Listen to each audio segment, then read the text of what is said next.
Hello students, welcome to geometry defence academy. तो अब क्या हुआ भाई, अब आ गई एक्सटेंडेड लिस्ट।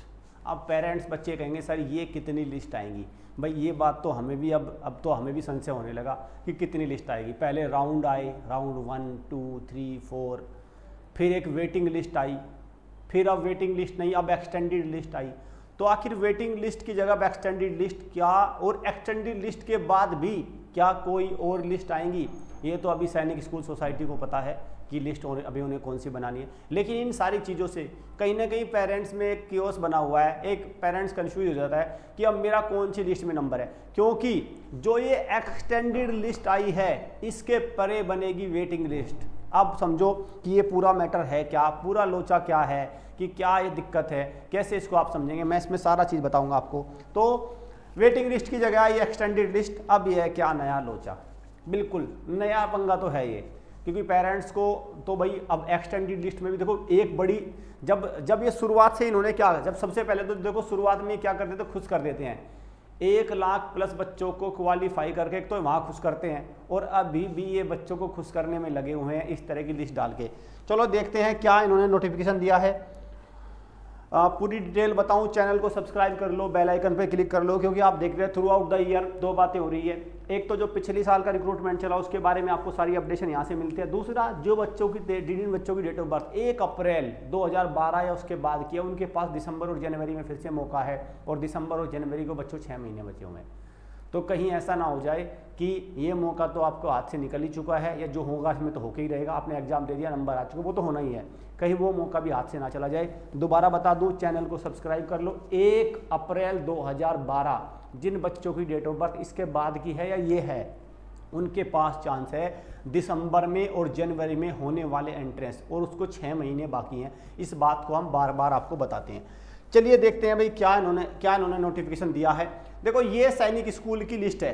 तो अब तक क्या हो रहा था कि यहाँ पे अगर आप देखें तो यहाँ पे क्या हो रहा था कि ये देखो ये थी, तो इन्होंने अब वेटिंग लिस्ट हटा दिया वो टर्म, और अब उसको क्या कर दिया, अब उसको कर दिया इन्होंने एक्सटेंडेड लिस्ट। क्या नाम हो गया उसका, अब एक्सटेंडेड लिस्ट। तो वेटिंग लिस्ट का क्या हुआ, सवाल ये, वेटिंग लिस्ट का क्या हुआ भाई। देखो वेटिंग लिस्ट का हुआ ये, इस एक्सटेंडेड लिस्ट में से ही बनेगी वेटिंग लिस्ट, इस एक्सटेंडेड लिस्ट में से ही बनेगी वेटिंग लिस्ट। तो जो आप वो देख रहे थे कि पूरी की पूरी इन्होंने एक पूरी पीडीएफ दे रखी है लंबी, जिसमें 2-2 हज़ार बच्चे बुला रखे हैं। तो इसमें जो प्राइवेट सैनिक स्कूल है उन्होंने भी वेटिंग लिस्ट 1 2 करके डाली हुई है।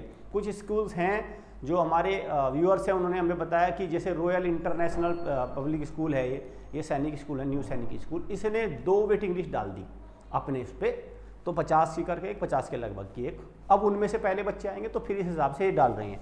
तो मतलब इस एक्सटेंडेड, अब क्या किया सैनिक स्कूल सोसाइटी ने, क्या किया, अपने पास से रैंक वाइज सबकी लिस्ट भेज दी इनको। अब भैया तुम्हारा काम है, तुम वहां से बुलाते रहो, पहले रैंक 1 को बुलाओ, फिर 2 को, फिर 3 को, ऐसे ऑर्डर में बुलाते रहो और अपनी सीट पूरी कर लो। बात मुद्दे की ये है।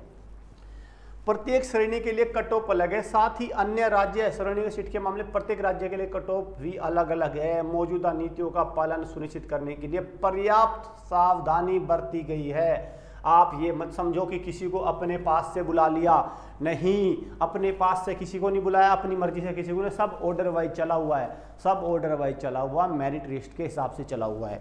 ठीक है, अब देखते हैं क्या है और भी इसमें है। देखो ये रहा एक्सटेंडेड लिस्ट, क्या कहती है, extended list of candidate, the mere appearing of the candidate's roll number in the extended list of the school does not guarantee admission of the candidate in the respective सैनिक school. साफ कह रहा है कि extended list में जिस बच्चे का नाम है उसका मतलब ये गारंटी नहीं हो जाती कि उसको सैनिक स्कूल में एडमिशन मिल जाएगा। हाँ, एक पायदान, एक पड़ाव आपको मिल गया कि आपका कहीं ना कहीं नंबर है। अब वो कौन सी रैंक है वो अलग चीज है। Merit list will be prepared and uploaded on their website bye सैनिक स्कूल। तो सैनिक स्कूल अब मेरिट लिस्ट प्रिपेयर करेंगे अपने बेस पे on the available vacant seats in the respective school in a particular category out of provisional waiting list as per policies. तो उसमें से बनेगी।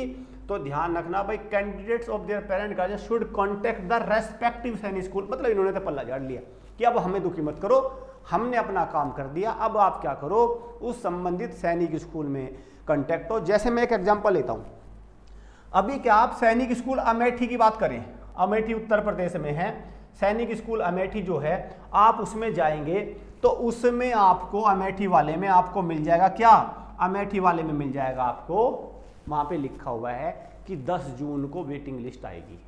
10 जून मतलब सैनिक स्कूल अमेठी में 10 जून लिखा है, AMET 10 जून, उन्होंने अपनी वेबसाइट पे एक नोटिस डाल दिया कि 10 जून को वेटिंग आपको मिल जाएगी, सैनिक स्कूल अमेठी ने। तो अब क्या मतलब हुआ, इसका मतलब ये हुआ कि 33 सैनिक स्कूल एंड 18 न्यू सैनिक स्कूल, दैट इज प्राइवेट सैनिक स्कूल, वो सारे मिलके अब अपनी वेबसाइट पे डालेंगे, लिस्ट डालेंगे कि भाई इन बच्चों का नाम आ गया वेटिंग में, और जो वो लिस्ट बनेगी वो होगी फाइनल लिस्ट, वेटिंग लिस्ट, वो मानी जाएगी सिलेक्शन। तो अब क्या हुआ, तो बच्चों जो ये लिस्ट है वो एक्सटेंडेड लिस्ट में है। अब आपको मुझे लगता है सारा डाउट क्लियर हो गया होगा, अब कोई डाउट बच्चों के दिमाग में नहीं होना चाहिए कि एक्सटेंडेड लिस्ट क्या है। एक्सटेंडेड लिस्ट का मतलब ये है कि ऑर्डर वाइज एक लिस्ट है, जो बचे हुए बच्चे 200 400 500 बच्चों की लिस्ट बना दी इन्होंने।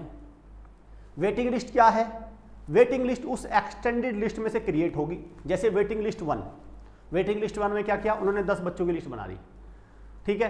फिर क्या किया, वेटिंग लिस्ट 2, उस एक्सटेंडेड लिस्ट में से ही दूसरी वेटिंग बन जाएगी, तीसरी वेटिंग बन जाएगी 10-10 की, ठीक है। इस तरह से पूरी वेटिंग बनी। अब कोई कहने लगे सर मान के चलो मेरी एक्सटेंडेड लिस्ट में मेरा नंबर 50वां है, क्या हो जाएगा सिलेक्शन? भाई नहीं होगा, भाई नहीं होगा, नहीं होगा, बिल्कुल नहीं होना। वेटिंग लिस्ट मान के चलो कि एक्सटेंडेड लिस्ट में दूसरे तीसरे रैंक तक होगी, मैंने इसकी वैकेंसी की अलग डाली हुई है, तो वहां वैसे भी कंफ्यूजन खत्म हो जाता है। अब क्या करें, अब कैसे चेक कर सकते हैं, आप क्या करें, स्कूल की वेबसाइट पर जाएं, जैसे मैंने अमेठी वाला बता दिया 10 जून को लिस्ट आ जाए, सब अपने अपने अलग अलग लिस्ट डालेंगे, तो वहां से आप कर सकते हैं। एक बात मैं आपको यहाँ और बताना चाह रहा हूँ कि जो बच्चे, जिन बच्चों की डेट ऑफ बर्थ, ये बार बार मैं बता रहा हूँ 1 अप्रैल 2012 या इसके बाद की है, तो वो क्या कर सकते हैं भाई, उनके पास मौका है, जो दिसंबर में जनवरी में होने वाला एग्जाम है उसकी तैयारी में जुट जाओ। उसके लिए आप क्या कर सकते हैं, आप हॉस्टल के थ्रू तैयारी कर सकते हैं या आप लाइव क्लास के थ्रू तैयारी कर सकते हैं। 7088827111 ये नंबर है, इस पर डायल करके आप हॉस्टल या लाइव क्लास जो भी आपके लिए सूट करे, जो आपको बेस्ट हो, हमारी तरफ से दोनों बेस्ट प्लेटफॉर्म मिलेंगे आपको, दोनों में अच्छी तैयारी कराई जाती है। बस आपको जागरूक होना होगा, क्योंकि 6 महीने एग्जाम को बचे हुए हैं, 6 महीने एग्जाम को बचे हुए हैं, और डेट ऑफ बर्थ मैंने लिख दी, तो इस डेट ऑफ बर्थ वाले बच्चे इसको ट्राई कर सकते हैं, ठीक है, क्लियर। चलिए तो भाई अब मुझे लगता है एक्सटेंडेड लिस्ट को लेके बच्चों का सारा कंफ्यूजन दूर हो गया। चैनल को सब्सक्राइब कर लो, बेल आइकन पे क्लिक कर लो, क्योंकि अगर जो बच्चे तैयारी कर रहे होते हैं भाई उनको बहुत सारे गाइडेंस की आवश्यकता पड़ती है, और हमारा चैनल उसमें आपको देखते हैं कि रेगुलरली आपको अपडेट देता है कि अब क्या हो रहा है, क्या हो रहा है, सो दैट पेरेंट्स से भूल ना हो जाए। बहुत सारे बच्चों से इस बार क्या गलती होगी, किसी ने प्राइवेट सैनिक स्कूल शुरुआत में ही चूज कर लिया, रिकंसिडर का ऑप्शन नहीं किया, बहुत सारी गलतियां हुई, तो उन गलतियों से पेरेंट्स बचे। हमारा काम है पेरेंट्स को सही रास्ता दिखाना, सही रास्ता दिखाना, और हमारा काम है रास्ता दिखाना, लेकिन चलना उनको ही पड़ेगा, चलना बच्चों को पड़ेगा, मेहनत उनको करनी पड़ेगी। ऐसा नहीं है कि हमारी बात करने से ही उनका सिलेक्शन हो जाएगा, भाई पेन तो उनको चलाना पड़ेगा। तो बच्चों जल्दी से आपको क्या करना है, आज जिस बच्चे का एक्सटेंडेड लिस्ट में हो रहा है ठीक है, नहीं तो जिसकी डेट ऑफ बर्थ बची हुई है वो उसमें जुट जाइए। जिसकी डेट ऑफ बर्थ भी निकल चुकी उसको भी घबराने की जरूरत नहीं है, वो क्या करे भाई, वो 9th की तैयारी में जुट जाए, 9th भी तो है, 9th की तैयारी, वो RIMC की तैयारी में जुट जाए। Clear, thank you students.